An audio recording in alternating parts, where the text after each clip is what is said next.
video is a bit different from other videos on this similar topic, and I believe valuable to share because I took a slightly different approach to trying to conceive, and I had a different experience this time for my early pregnancy that I believe is valuable to share with other women on their trying to conceive and pregnancy journey. Hello and welcome back, or just welcome if you're new here. I'm Carmen and this is my 6th pregnancy. This is my first one after Elba. Before Elba, I had 4 consecutive losses, and then my 5th pregnancy brought us Elba, and here we are with my 6th one. As a result of my unfortunate journey, I do have a lot of experience with early pregnancy and the first trimester that I can share. I'm also a fertility awareness expert. I'm an expert on all things tracking your own cycle. This initially started as something I did for myself, then I started helping other women with this as well. I have a fertility awareness journal that's available on Amazon or digitally, and I co-created a course with 2 other women where all of my modules relate to tracking your cycle, expanding your awareness of your menstrual cycle, for trying to conceive or avoiding pregnancy, and to really connect and understand what is happening in your body and what are the signs that your body is sending you through your monthly cycle. I have read countless books on this topic. I have worked and spoken to countless women on this topic, and there's a reason I'm sharing all of this, because it is very relevant to the trying to conceive journey. And it's relevant because how do you know that you are pregnant without having taken a test? You need to understand the physiological process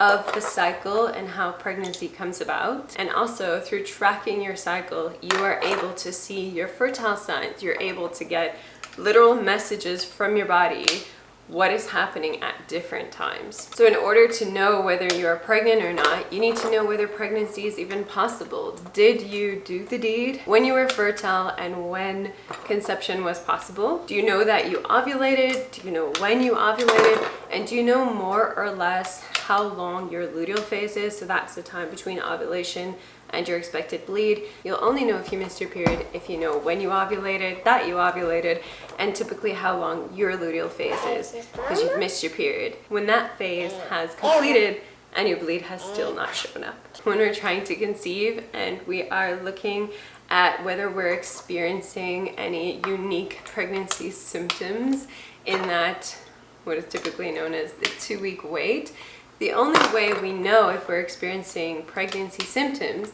is if we have an awareness of what is our usual experience in our luteal phase. What is our usual experience in that 2-week period? Because only by knowing our usual would we know if something was different. I have 2 other videos on my channel on this topic that go into way more detail on what I just discussed here. I also share a lot of detail about my experience and how I knew without a doubt before I missed my period that I was pregnant. But this video is a little bit different, like I said at the start. I took a different approach and also had a different experience. Okay, we change the paper? Alright, let's discuss the first thing. My change in approach. You want to do this one? Yeah. Okay. To trying to conceive this time. These ones. Yeah, I'm going to put it, you'll see. And if it's not what you want, I can change it. That one? Yeah. Oh, great. For years, I did a detailed tracking of my cycle.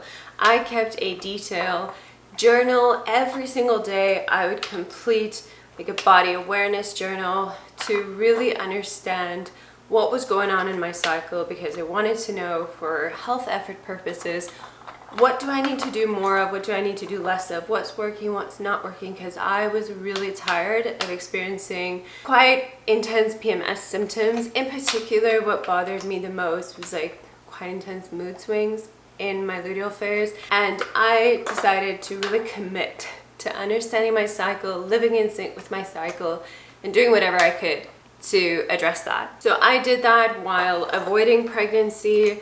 I did that when we were doing preconception for 3 years before trying to conceive.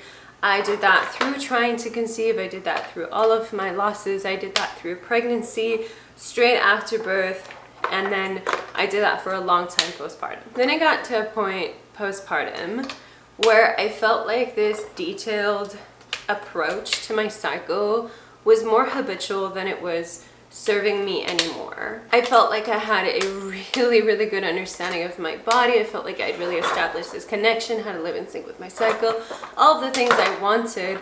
So now I wanted a shorter way to keep track of my cycle and also to make notes if there was something in particular that I wanted to take note of. And I do highly recommend to a lot of women at some point in their life to do a period of time of like detailed awareness and tracking of not just fertility signs, but also all the secondary fertility signs and all the experiences in the cycle, because it's really life enriching to do that. But I had been doing it for so many years that it was no longer really life enriching. It was more just habitual. By the way, all of that is covered in our course that is linked down below, and our course is very affordable to be accessible to a lot of women.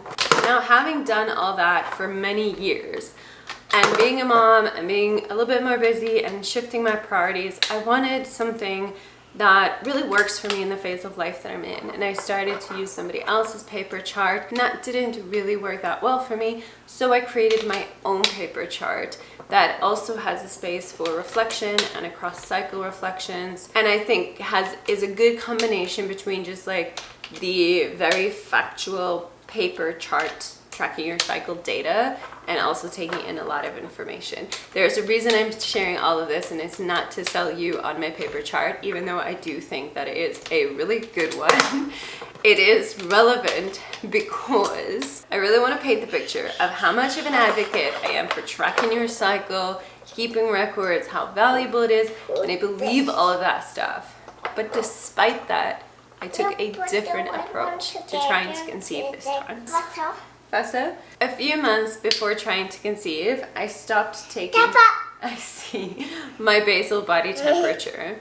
Now, this is not something that I recommend somebody do unless they are incredibly experienced with tracking their cycle, and also okay with the fact that you're going to leave a little bit of room for error, and you need to be a bit more aware of other fertility signs when you do this. I did that despite the fact that we were very intentionally still avoiding pregnancy. And by then my cycle had already become consistent again, postpartum, and even with breastfeeding and all that, with some minor changes that I'm gonna share. Then we decided that we were ready to embark on the trying to conceive journey again postpartum. We have very strong feelings about child spacing. We were very intentional about not getting pregnant until we were ready to have at least the minimum time between pregnancies that we felt was appropriate based off of all of the different things that we value and consider. And I say that because people who are critical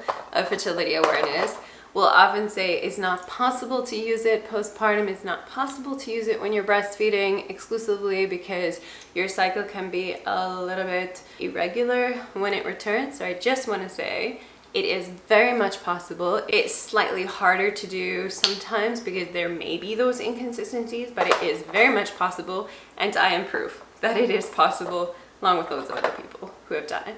So just side note, you can most definitely use the fertility awareness method successfully postpartum to avoid pregnancy while exclusively breastfeeding or not. Now, when we decided to start trying to conceive again, like pop it. I don't know how to pop it. Yeah, Oh.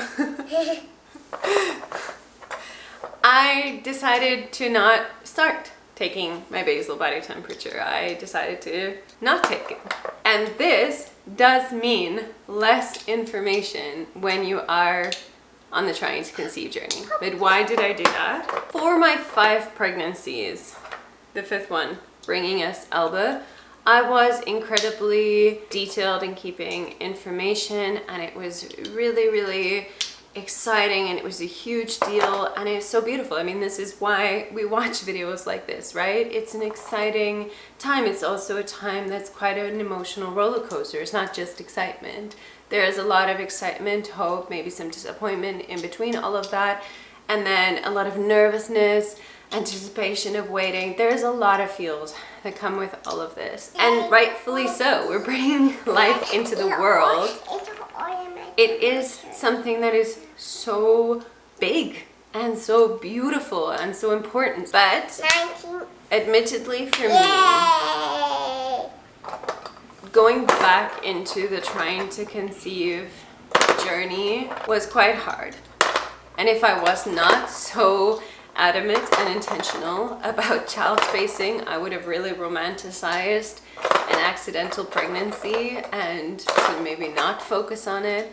But child spacing is more important to me than my feelings about intentional trying to conceive. Now, I mentioned a few times in this video that my 5th pregnancy brought me Elba, but it was my 5th pregnancy in a 12-month period. When I gave birth to Elba, it literally felt like I had been pregnant for 2 years. Even though conception came quickly to us, there was a lot for me around the journey that brought us Elba. I have a detailed video on my channel about my approach to pregnancy after 4 losses that shares a lot more about this. With the decision to embark on this again was a lot of me needing to be intentional about surrendering to whatever will happen. Even at times when I had unpleasant thoughts around how many times will I have to do the first trimester? How many losses will I go through this time? Will it work out this time? Will it not? Will we have a harder time trying to conceive this time because my cycle is slightly different postpartum and I was still breastfeeding and all of that. So there's a lot of vulnerability that goes into trying to conceive. Whether you've had my journey or not had my journey, I believe that it is a very vulnerable, very emotion-filled time. Now, Elba was worth all of the hardships and all of the vulnerability and all of the things. So I know that for me, it's worth it to embark on this again. But I also wanted to embark on it with as much more of an easeful, I don't think that's a word, I'm gonna use it anyway, and an openness approach. While I know my cycle so well that even without my basal body temperature, I was able to prevent pregnancy very successfully, very confidently, and with all of that awareness, I still wanted to go into trying to conceive almost with a lesser awareness. And so I did not take my basal body temperature, but I also stopped charting. Now is the first time yeah, in like many years since I went off the pill in 2018 that I stopped charting. Now we're venturing more into my different experience. Now that you heard my different approach, once I knew that my fertile window had opened, it was the start of the possibility of pregnancy, I stopped looking at my chart. I stopped completing anything on my chart. I simply took a mental note of the day that I considered the last day of fertile cervical fluid. I need to do that because if pregnancy did happen in that cycle, I need to be accurate on my date since I don't do an early dating ultrasound. So I took a mental note of that just to know exactly what my pregnancy gestation period would be if pregnancy took place in that cycle. All right, then I went on as normal. We did the deed in the fertile period. This was the first cycle where we made pregnancy possible, postpartum, post-Elba, and stopped charting, stopped making note of things. I did not hyper-focus on anything, but even with my 5 other pregnancies, the first few I definitely hyper-focused, but after a while, given my journey, I definitely stopped hyper-focusing. And even with not really paying attention to my cycle, I had very obvious early pregnancy signs in my 2-week wait before I missed my period that indicated that I was pregnant. I mean, with Elba, I had very clear implantation bleed when we were on a trip in Spain visiting my mom. So hers was like undeniable, but in all of them, I had just these very obvious symptoms that were different from what I typically experience in my luteal phase. Now this cycle, I didn't experience anything. I felt completely normal. I didn't even experience any PMS.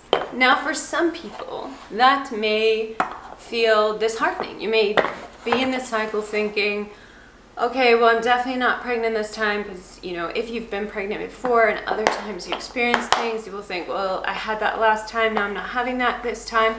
But I didn't even think that, because my cycle postpartum and while breastfeeding had been different to my cycle before I had Elba.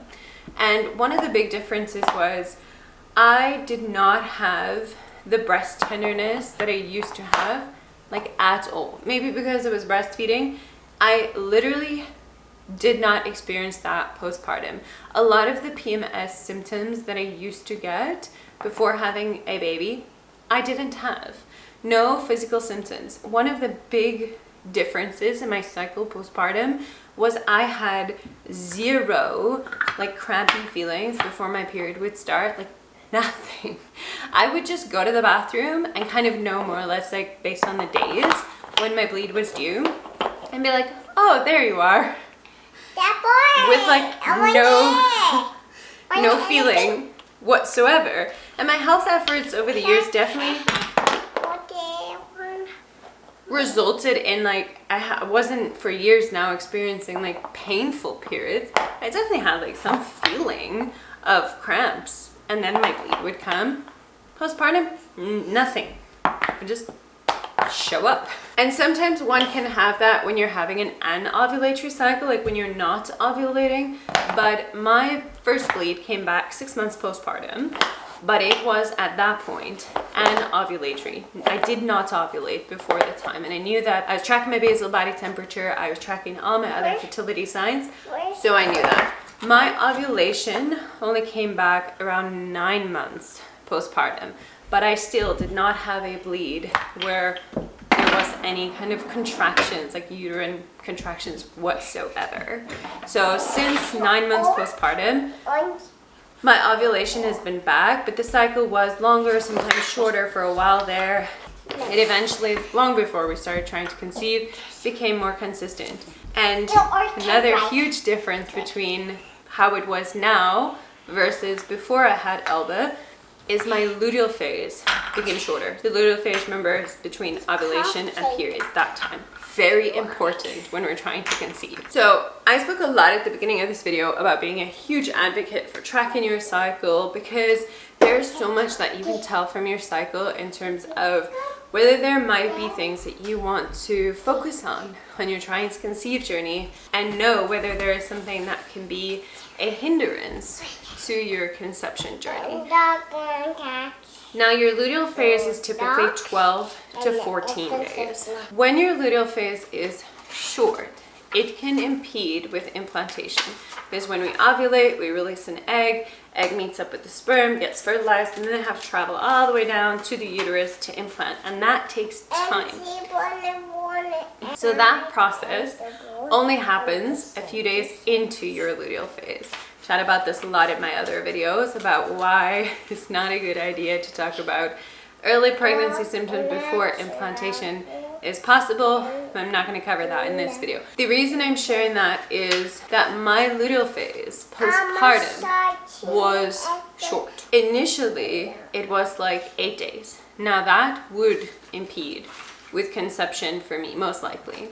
And then it lengthened to be consistently around 11 or 12 days, mostly 11 days. Now that is on the shorter end, but I also knew that based off of all my previous pregnancies, my implantation had taken place around day 8 or 9, and for the times that I did take a pregnancy test, I tested positive by day 10 or 11 past ovulation. So I was not expecting my 11-day luteal phase to be a concern for our conception journey, and I also understood that that is a variation that does occur when we are still breastfeeding a lot, which I was, because prolactin for the breast milk is counter to progesterone, which is taking place in that phase. You might be wondering why I'm sharing all that information, because it's relevant to know when we are pregnant, because all my previous pregnancies, I knew that I was pregnant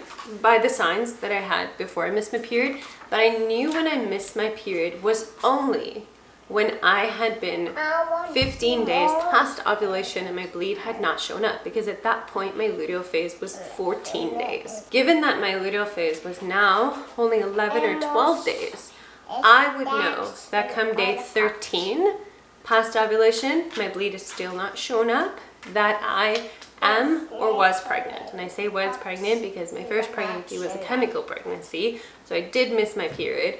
But the pregnancy unfortunately terminated shortly thereafter. Now, well, even though I was not charting, I had all this information in my head. I've been doing this for so long. And I had, aside from Ian, I had one other person know that we were gonna embark on making conception possible in that cycle.